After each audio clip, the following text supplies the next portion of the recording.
Thanks a lot for joining this webinar on the RADNEXT network and its related radiation opportunities. I know you all have a very busy schedule during this conference, so I will just walk ourselves quickly through the slides, and then of course we will be open for questions both after this talk and during the rest of the week in the exhibitor booth that you can find virtually as you have done already.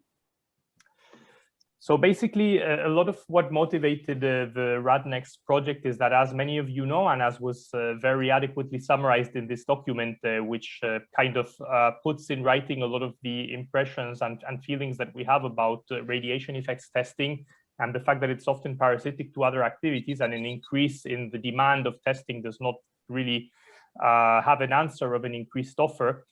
We see that the wait times are increasing, the test prices are also on the rise. There's a growing shortage of availability of test facilities for space missions, but not only. So of course, space is one of the key players that is taking up a big share of the radiation effects testing time at facilities, but also automotive and other high reliability ground level applications.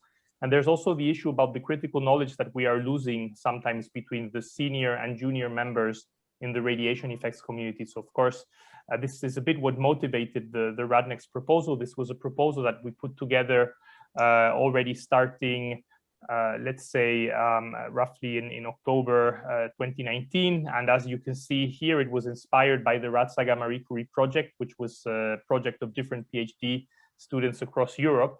It is a €5 million project distributed over 4 years, which was approved for funding and which started actually in the month of June. And here you can find our website and our LinkedIn page, which are both very active and populated with useful information. So the proposal approval, it's a highly competitive process in the Horizon Europe domain, which is evaluated according to excellence, impact, and implementation. And this was the team that got together at CERN back in autumn 2019 to start shaping the proposal and brainstorming and distributing the task for actually writing things up and then submitting it just over half a year later. So what is RADNEXT, for those of you that might still be asking the question? So it's a network of European plus one Canadian facility that aim at enhancing the accessibility for research activities on radiation effects in electronics. So this is kind of in one sentence what RADNEXT is. How do we plan to enhance accessibility? So essentially through providing free of cost beam time, so 6,000 hours over 4 years, through providing also a rich quantity and variety of facilities to select within the portfolio of RADNEXT, and also a centralized access point and procedure for radiation effects users, plus a research program that is strongly focused on improving the experience and the related procedure of irradiation testing in the broad range of facilities that we are offering. So our key objectives are to deliver the over 6,000 hours of beam time to hopefully happy users, also to enhance the communication and coordination between users and facilities, to centralize and harmonize the information and the procedures linked to radiation effects testing. We know that new people in the radiation effects business have a hard time knowing, how they should test and how they should prepare a proposal, where they could test for different effects, and we plan to really support that. And we also ambition having a sustainable network that would also live beyond the time frame of RADNEXT and be sustainable even without the funding of the European Commission. And of course, also to make significant progress on the research topics that we are proposing and establishing bridges to neighboring communities such as medical, laser plasma acceleration, and so on. So this is our website, which I strongly encourage you to visit. There we have a full list of our partners and the related map and links to their websites, because some of them are not as known as others in the radiation effects community. This is basically a list of partners. I will not go through, but CERN is involved as a coordinator. And then, as you can see, we have a very broad range of facilities, but also academia, agencies, and industry that are involved in the project. And we also have quite a long list of supporters. As you can see, a lot of the supporters come from industry. And these are all experts or radiation effects members in the commercial side of things that are, of course, very interested in being granted access to the RADNEXT beam time, but also in exploiting the results that we hope to produce in terms of R&D in the project. This is the list of work packages. So it's divided between so-called networking activities, which is more communication, dissemination, which is essentially the work package to which this presentation today belongs to. We also then have the coordination of the transnational access, the roadmap and pre-design for future irradiation facilities, and then some joint research activities that I will go through more specifically, as well as the transnational access, which is the core of the project. So again, in the website, you will find a lot more information about the description of the various work packages, the work package leaders, which will mostly be known faces to you. What I will provide in the next slides is a few examples of the proposed research topics. So we have a work package on dosimetry and beam characterization. We know this is a big challenge. It's kind of an entry barrier for some facilities that are doing other type of irradiation and that want to do radiation effects testing. Often the dosimetry is the key point to actually enable users to exploit the facility in an efficient and meaningful way. So as you can imagine, we will devote a lot of our R&D efforts to dosimetry aspects and the harmonization of the dosimetry solutions across facilities. Then there's also the point of system level testing. There are no guidelines that exist, or at least no standards that exist for such type of testing, but we know it's becoming more and more popular because of the observability it provides at a functional level, and also because of the reduced cost that it implies versus component level testing. And essentially, you can see here some pictures of the setups that the people involved in this work package have already developed and will continue developing throughout the life cycle of the project. Then we also have a work package on cumulative effects. So a lot of what we offer is beam time for single event effects testing, but of course we cannot forget about cumulative effects because they're also relevant either as an additional effect in the environment or as sometimes as an unwanted side effect of single event effects testing.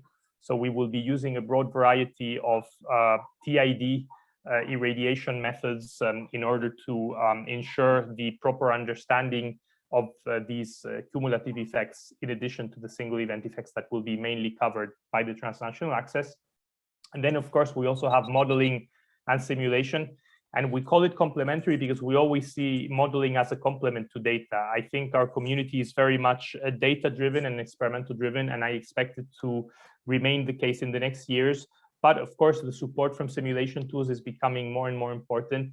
And having adequate resources on a multi-physics level to really understand and perhaps extrapolate the results that are obtained experimentally is a key point that we would also like to address specifically through this work package. So these are the 4 research topics that we are proposing to complement the core of the activity. In the website, you will also find blog entries, which these are technical blogs on different topics. As you can see here, for instance, one entry was on perspectives on space radiation issues for the next few years. And in addition, we also have information about the RADNEXT events and the positions that we are opening in the project. So of course, this is yet another piece of information that can be extracted from the website. And basically, probably most of you are interested in the transnational part of the project, which is the beam time that we will be providing. So these are 6,000 hours of free of cost beam time distributed over 4 years. These are more than 1,000 hours per year. That's quite a large share of what is typically used in terms of research beam time for radiation effects. And essentially, proposals are evaluated through a competitive selection process, and those that pass the cut of the evaluation are approved for irradiation. Industry, and in particular SMEs, are eligible and are in fact strongly encouraged to submit their proposals. Detailed eligibility conditions are available on the website. And there's also opportunities for funding and supporting travel, at least partially supporting travel and accommodation related to the test. But this is managed by each facility because it needs to comply with each of the various regulations of the different partners in the project. And essentially, the main counterpart we need from TA users, so the beam time is provided for free, but the test results need to be published. So this is essentially what we get back from the users. Therefore, we also hope to create a large body of knowledge in terms of results on components tested via RADNEXT, because that's what the European Commission is expecting in return of providing the free of cost beam time. And also we are trying to have this beam time awarded with relatively short lead times, which is often maybe as important as being free of cost, basically. This is a map of the facilities. It's not fully complete because some facilities are also participating as other entities, for instance, CERN as a coordinator, but this gives you a flavor of how we are distributed in Western Europe mainly. Of course, also TRIUMPH. This is the bigger map and the bigger picture. So when we include TRIUMPH in the map, it really shrinks the European facilities quite significantly. And we always say that when we have RADNEXT online meetings, it's early breakfast in Vancouver and late dinner in Jyväskylä. So these are our two extremes in terms of the time window, but still we managed to have everybody on board and discuss about aspects related to the project.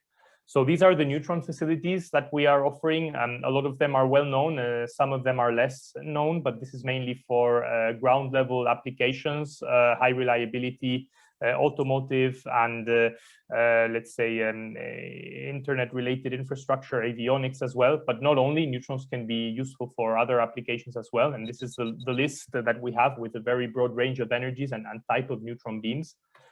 We also have proton facilities, which are also very relevant for space applications, but can also be used for atmospheric or accelerator applications.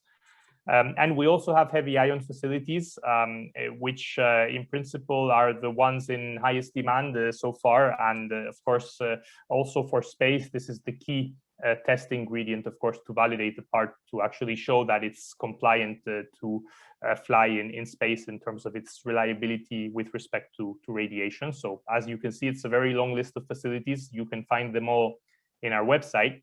And we also have other facilities of more exotic radiation fields, such as the mixed field in CHARM or muons, electrons, X-rays. So we are really trying to diversify as much as possible and see how we can use these alternative irradiation opportunities to complement those that are more traditionally available. So for those of you that want to submit your test proposals, again, it's open for any type of idea that you have in terms of in a radiation experiment. It just needs to be related to radiation effects on electronics. And you need to be willing to then share, or you need to commit to sharing the data and making it public, at least in a RADNEXT repository. And essentially, the transnational submission process is outlined and carefully detailed in the website, so keep an eye on it. The first call for beam time was recently closed with more than 30 submissions that are currently under evaluation. This is beyond what we were expecting because it was a relatively short and quiet call. We were calling it kind of a pilot call, but in the end it became an actual call with a lot of submissions.